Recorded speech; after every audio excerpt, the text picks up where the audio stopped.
Hey guys, what's up? It's F. Dot. I'm stuck in traffic right now. Well, just a red light. But this is, I just got out of SPL. It's week 3, and it's Sunday. So that means it's the last day of week 3. We're getting ready to go into week number 4. And what that means is I just got out of casting the Denial versus Eager match. Now, this was a good match. I actually put all my chips on Eager in the season ticket, but looks like it went the way of Denial.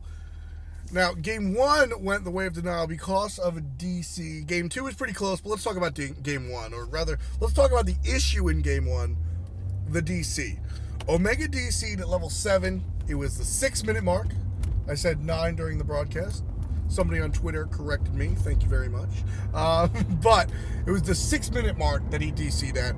And so the way pausing works in the SPL is you have set amounts of pauses and pause time.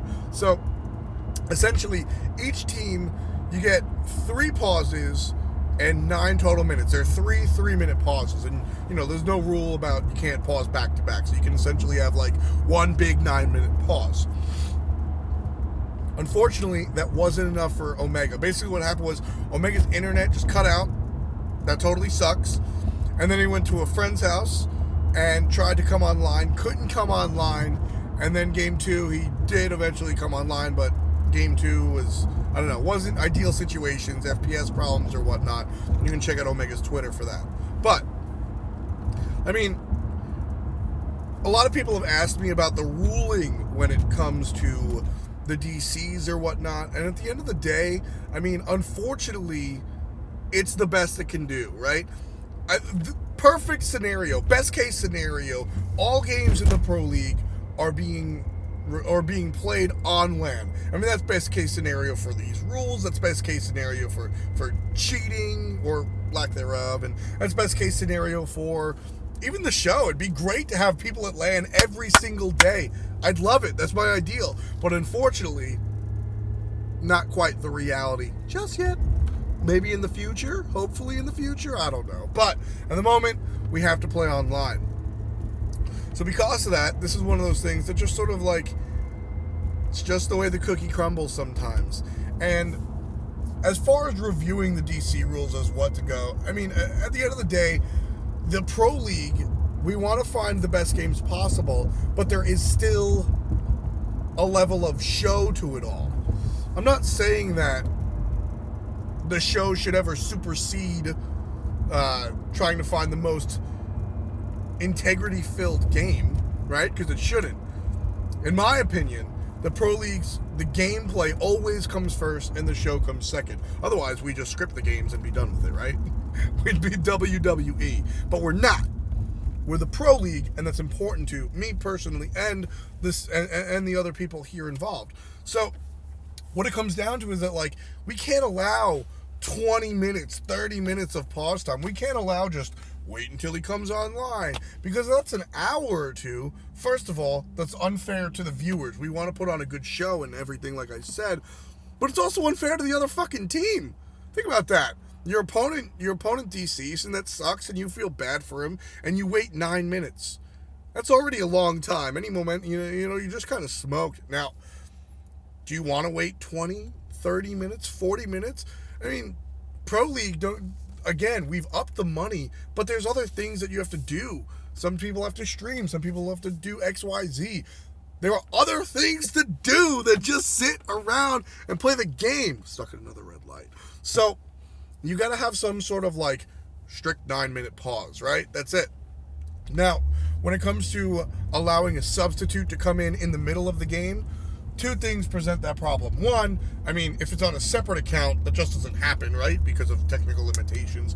And when it comes to coming on another person's account, sure, it's against a TOS, but in a Pro League scenario, I guess we can waive that. Don't really know, but let's, for argument's sake, say we can. That becomes a slippery slope, because all of a sudden, the immediate thing that I do, because I'm play to win, if I'm a coach for a team, what I do is I have a solo laner, specifically because that's the largest god pool, right? I have a solo laner that plays Hercules, Osiris, and Chaac and Sun Wukong, and somebody that plays all these tanky bruisers. And then I have another solo laner, like Cyclone Spin, that plays assassins and plays sort of Vakasuras and Alquangs and stuff like that. And then whichever way my draft goes, I pause at 1 minute. I get the team comp I want, and I let the other solo laner take over. Right? If I'm drafting tanky, I make sure my tanky guy comes in. If I'm drafting assassin, I make sure my assassin guy comes in. That's just the way I'm going to do it every single time. So for me, and that's kind of cheating. Well, not cheating, but it takes away a lot of the, because if it's the rule, right? But it takes away a lot of the, what I consider to be my favorite part of the game, the picks and bans. It takes a lot out of it. I like that Cyclone Spin has created the identity on AFK to have a hyper carry out of that lane. And I like that Omega has the identity of playing these thick, chunky bruisers. I like that Maniac, who has learned and developed since, but when Maniac first came, he largely played healers, Chang'e and Aphrodite, and solo lane, which largely is which is the Swiss Army knife of your team comp. Your professional player in that role, his identity is very important to the overall identity of the team. And I think that is more fun than virtually anything else you can offer. So if you allow subs to come in and out of the game, that becomes problematic, and you sort of lose that magic that is picks and bans. So I don't know. Not really my go-to. That's why I like it the way it is. It's unfortunate, but at the end of the day, it's sort of the best situation possible. It's the lesser of many evils. I honestly can't even think of a different way to do so without having your sub be able to hot swap mid-game.